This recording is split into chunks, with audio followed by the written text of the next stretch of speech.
Aloha, I'm Dr. Val, and today's tip has to do with processing emotions. As a psychologist, I've spent 33 years working with people, reconnecting them with their emotions. Now, you might think, well, there's some emotions that I would rather not reconnect with, and I certainly understand that. However, what happens to us is those negative, those hard emotions that we really don't want to reconnect with get repressed and pushed back and sometimes denied. And what happens is they get stuck in our brain.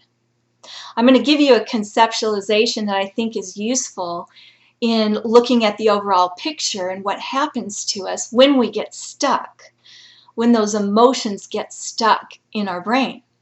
And that is, I like to look at it as the emotion carrying the power of 1 to 10.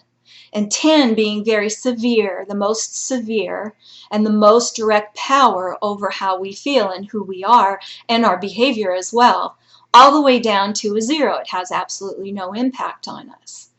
When we experience some kind of traumatic situation, then what happens is we have normal reactions, normal human reactions that are quite severe.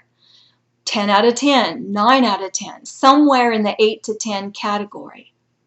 Now, if we leave it at an 8 to 10 category by repressing it, pushing it back in our consciousness and not addressing it, or denying that it ever happened and we don't really feel that way, then what happens is that stays there in our brain and it directs our every move. It directs our behavior, it directs our emotions, it directs what glasses that we wear in life in general.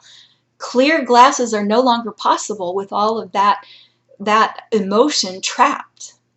So what we want to do is we want to learn how to, quote unquote, process that emotion or help the emotion along so that it moves from a 10 to a 9, from a 9 to an 8, and on down the line.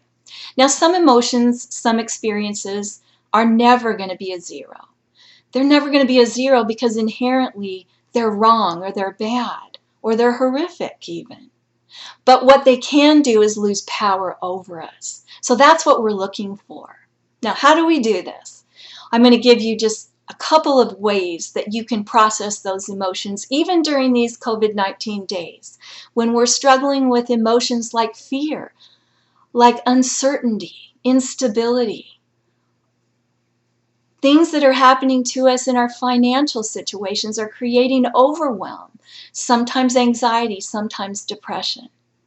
We can address those emotions by, first of all, realizing that they're normal reactions to this abnormal situation, giving ourselves permission to feel whatever it is we feel.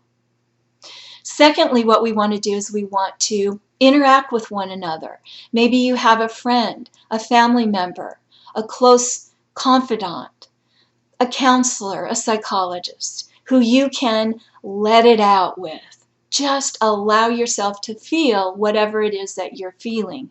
Be real. Believe it or not, that moves that number from a 10 to a 9 to an 8, kicks it out of the stuck position in our brain, and then it begins to lose its power over us.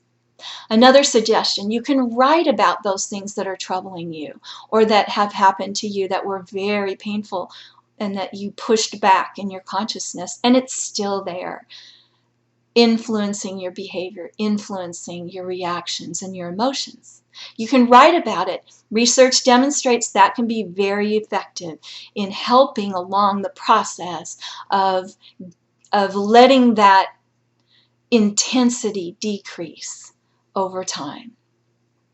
Another thing you might do is draw a picture or create some kind of music or art project. Express yourself. Think about what happened and then how it makes you feel and turn it into a project of some kind. That takes a little bit more thought, but I know a lot of you are very creative. I see a lot of the creativity happening out there on the internet these days related to COVID-19. A lot of them are pretty funny and really help in developing some humorous perspectives on what we're going through. Hopefully these tips will help you in processing the normal, natural emotions that you feel to abnormal situations. Try it. Process emotions. They'll lose their power over you. Bless you guys.